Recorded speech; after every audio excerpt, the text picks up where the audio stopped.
Hello students, कैसे हो आप सब लोग? ठीक हो? ओके।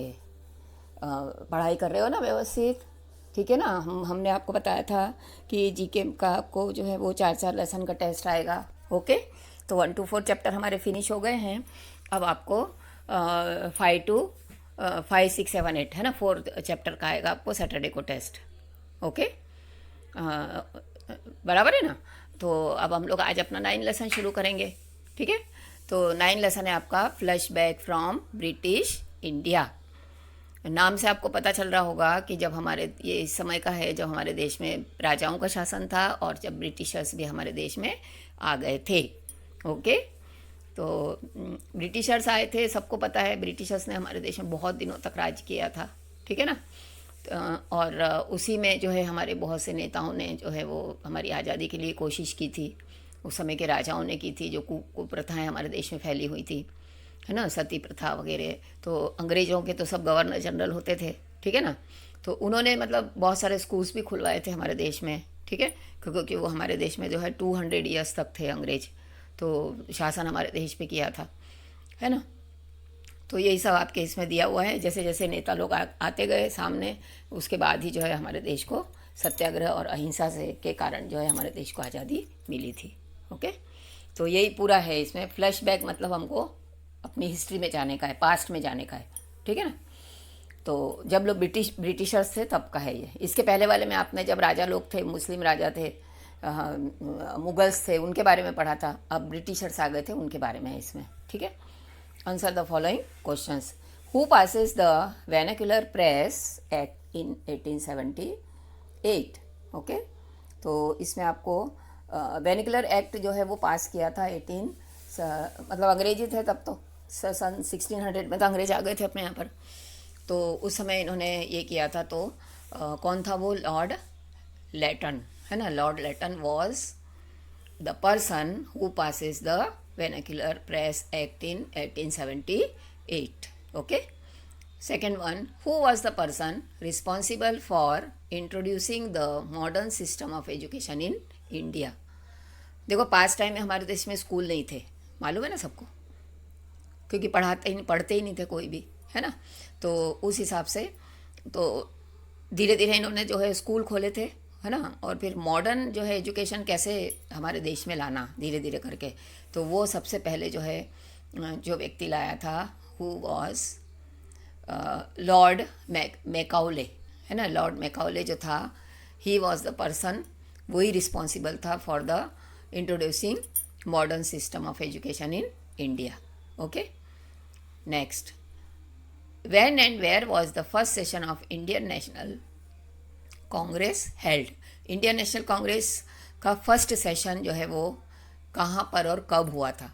अब देखो, अभी जैसे बहुत सारी पॉलिटिकल पार्टीज़ हैं, आप देखते हो, है ना। इलेक्शंस आते हैं जब कितनी सारी पार्टीज़ हैं हमारी, आम आदमी पार्टी है, समाजवादी पार्टी है ना। तो बहुजन समाजवादी दल है, बीजेपी है, कांग्रेस है, अभी तो बहुत सारी पार्टी हो गई हैं। लेकिन सबसे पहले जो है वो हमारे यहाँ पर कांग्रेस बनी थी, उसका नाम कांग्रेस रखा था, इंडियन नेशनल कांग्रेस। तो उसमें जो है कुछ जो ये नेता लोग थे, ये लोग ही होते थे जो समर्थन करते थे। ठीक है ना। और तो उसका सेशन होता था, उसकी बैठक होती थी। तो कांग्रेस का फर्स्ट सेशन कब हुआ था और कहाँ हुआ था, ये आपको लिखना है। तो it was held in Mumbai, है ना, in December 1885। Okay. Fourth number, when and where was the first Satyagraha campaign launched in India?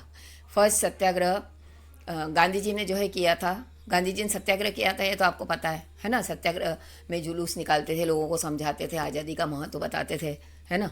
तो वो सत्याग्रह जो है उनका शुरू हुआ था कैंपेन। उसमें स्वयं सेवक होते थे, उनकी खुद की जो है वो कस्तूरबा भी जो है उनके साथ में रहती थी। तो ये सत्याग्रह जो है जहाँ पे हुआ था इन 1917 एट चंपारण। तो where is Champaran? Champaran is in Bihar. Okay. Bihar में है जो है वो, चांपानेर नहीं है, चंपारण है उसका नाम। ठीक है। तो वहाँ पे उन्होंने पहला सत्याग्रह किया था। ठीक है। 5 number, which governor general tried his best to abolish the sati pratha? Sati प्रथा आपको पता है, हिस्ट्री में पढ़ा होगा आपने, जिसमें कि इसका हस्बैंड अगर एक्सपायर हो जाए तो उसको जो है उसके साथ में जीवित जला देते थे। तो वो सती प्रथा, तो ये जो है गलत सिस्टम था। ये सिस्टम जो है वो लॉर्ड बेंटिंग का राज्य था तब फैला हुआ था। तो राजा राम मोहन राय ने जो है ख़त्म किया था ना उसको। तो ये जो है किसका टाइम पीरियड चल रहा था Lord William Bentinck. Who was the first to live in Rashtrapati Bhavan. Rashtrapati Bhavan जो है आपको पता है अभी भी प्रधानमंत्री का निवास है दिल्ली में, राष्ट्रपति भवन भी दिल्ली में बना हुआ है, ठीक है ना। तो उसमें सबसे पहले कौन रहा था, जो रहा था लॉर्ड इरविन। उस समय अंग्रेज लोग थे, तो कौन रहता था वहाँ पे, लॉर्ड इरविन, ठीक है। अभी जो अपने राष्ट्रपति जो होते हैं, जो राष्ट्रपति जैसे 5 ईयर्स के लिए बनते हैं, तो वो वहाँ पर रहते हैं, है ना। फिर क्योंकि उनका जो है टाइम पीरियड 5 ईयर्स का होता है, जैसे प्रधानमंत्री का निवास जो होता है वो वहाँ पे रहते हैं, उनका टाइम पीरियड भी 5 ईयर्स का होता है, ठीक है ना। फिर चुनाव होते हैं, तो इस तरीके से। Which commission was Lala Lajpat Rai opposing when he received fatal injuries during the demonstration. तो इसमें एक कमीशन आया था अंग्रेज़ों का, उसमें एक अंग्रेज का नाम था साइमन, ठीक है। तो उसने उस कमीशन का नाम रखा था साइमन कमीशन, ठीक है ना। कुछ लोगों के मेंबर थे उसमें और वो सब एक साथ ये अपने बातचीत करते थे। तो साइमन कमीशन जो है वो उसने मतलब ये दिया था, लाठीचार्ज करने का आदेश दिया था जब लाला लाजपत राय भाषण दे रहे थे। तो लाला लाजपत राय जो है इंजर्ड हो गए थे फिर लाठी से, है ना। तो भगत सिंह वहाँ पे आता है और उनको बचाता है। लाला लाजपत राय जो हैं वो क्या मतलब वो थे ना हमारे देश के, मतलब उन्होंने भी जो है अंग्रेज़ों से हमारे देश के को आज़ादी दिलाने में बहुत सारी मदद की थी, ठीक है ना। तो ये जो इतने जितने सारे क्रांतिकारी लोग जो होते थे वो सब भी यही चाहते थे कि अंग्रेज़ हमारा देश छोड़ के चले जाएं, बराबर है ना। क्योंकि सभी लोगों की एक साथ कोशिश ऐसी थी कि अंग्रेज़ हमारा देश छोड़ के चले जाएं। और अंग्रेज़ लोग जो थे वो हमारे देश में अत्याचार लोगों के ऊपर करते रहते थे। उनको जब मालूम पड़ जाता था कि हाँ भाई ये लोग हमको हमारे देश से ऐसे इकट्ठे हो जाएंगे और ये करेंगे, तो ऐसे तो हमको तो निकाल देंगे हमारे देश से। तो गांधी जी और ये लोग जब भी जुलूस करते थे तो वो लोग जो हैं वो उसमें पता नहीं लगने देते थे कि हम लोग यहाँ पे सभा कर रहे हैं, ठीक है ना। लेकिन कोई ना कोई उनको सूचना दे ही देता था, तो वो लोग जो है पुलिस को लाठीचार्ज या फिर कोई टीयर गैस जो होती थी, आंसू गैस छोड़ने के आदेश देता था कि सब लोग यहाँ से भाग जाएं अपने अपने घर और फिर आए ना, और अंग्रेज लोग अपना शासन करते रहें। तो ऐसे समय में जो है वो लाला लाजपत राय जो है इंजर्ड हो जाते हैं, उनको जो है लगती है सिर में बहुत ज़ोर से, ठीक है ना। तो वो कौन था, साइमन था अंग्रेज, और उस कमीशन का नाम था साइमन कमीशन। उसका विरोध हुआ था ना फिर बाद में बहुत कि Simon commission go back, Simon commission go back, है ना। इंग्लैंड से लाए थे वो लोग उसको।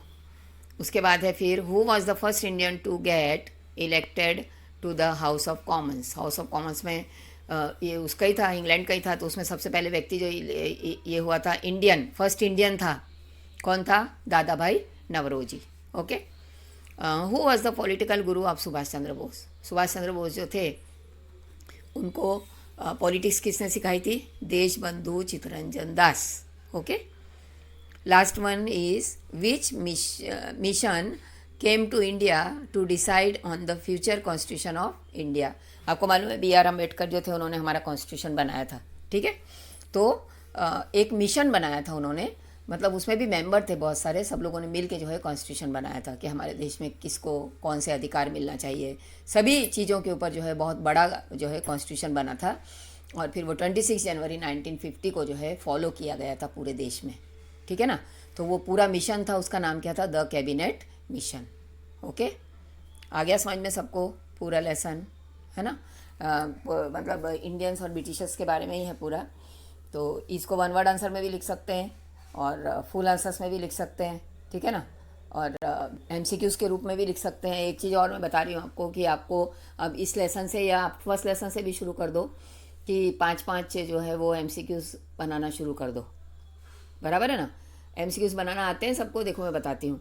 जैसे आप लिखोगे the political guru of Subhash Chandra Bose, ठीक है। इसमें आप 4 ऑप्शन लिखो, जैसे आपने एक सही लिख दो, उसमें से 3 कोई दूसरे लिखो, जैसे देशबंधु चित्तरंजन दास, कुछ भी नाम लिख दो, लॉर्ड इरविन, दादा भाई नौरोजी, है ना, या लॉर्ड लेटन, कुछ भी लिख दो। तो सही आंसर पे आपको राइट करने का, तो कौन है, देशबंधु चित्तरंजन दास, उस पर राइट करने का। ऐसे MCQs बनाने के, एक आंसर उसमें राइट रखने का, बाकी 3 जो है रॉन्ग रखने का, ठीक है। तो इसी तरह से आपको 5-5 MCQs जो है हर लेसन में से बनाने, तो आपको जो है पूरी GK लर्न हो जाएगी, ठीक है ना। तो इस तरीके से हमको अपना चैप्टर जो है वो हमारा यहाँ पे फिनिश होता है। सब व्यवस्थित लर्न करते रहना, ठीक है ना। जैसे अभी आपके ऑनलाइन क्लासेस में चालू हो कॉम्पिटिशन्स चालू हुई है ना, कंपटीशन चालू होने वाली है, तो वैसे ही जो है वो बहुत सारी कंपटीशन आएगी, तो जीके की भी कंपटीशन आएगी उसमें। तो आपको जो है क्वेश्चन के आंसर्स ले देना है, कंपटीशन में जैसे करते हैं उसके आंसर्स देना है। तो ये जीके हमको पूरा मुंह पर लर्न होना चाहिए, बराबर है। तो मैं जिस तरीके से समझाती हूँ वैसा अगर पढ़ते जाओगे तो आप लोग बहुत अच्छी तरह से कर सकते हो, ठीक है। सबको लेसन समझ में आ गया अच्छे से, ओके। चलो अब हम लोग जो है 10 लेसन में मिलेंगे, है ना। Till then bye, thank you.